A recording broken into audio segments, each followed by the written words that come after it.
അപ്പൊ ഗൈസ് നമ്മളും ട്രെൻഡ് ചെയ്യാൻ പോണ്. എങ്ങനെ ഇരിക്കുമെന്ന് അറിയത്തില്ല, കിട്ടുന്നതെല്ലാം വാങ്ങിച്ചോണ്ടിരിക്കുക എന്നുള്ളതേ ഉള്ളൂ. ഈ വീഡിയോ ആണ് കേട്ടോ.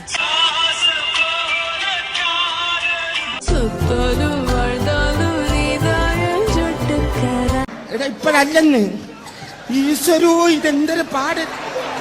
എടാ പിന്നെ ഇങ്ങനെയൊന്നും അല്ലടാ.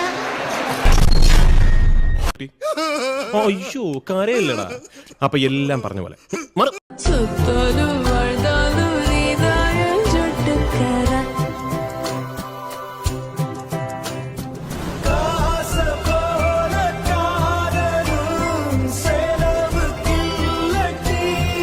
സച്ചുവിനെ നടു വെട്ടിയിട്ടുണ്ട്. ഈ തിളച്ച വെള്ളം എവിടെ ഒഴിക്കണ്ടേ?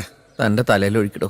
എന്താ പറഞ്ഞ? എന്താ എന്താ മസില് കണ്ടിട്ട് കൊതിയാവുക. 6 പാക്ക് കാണല്ലേ ചേട്ടാ? വിങ്സ് ഇല്ലേ? പിന്നെ കൈ പൊക്കി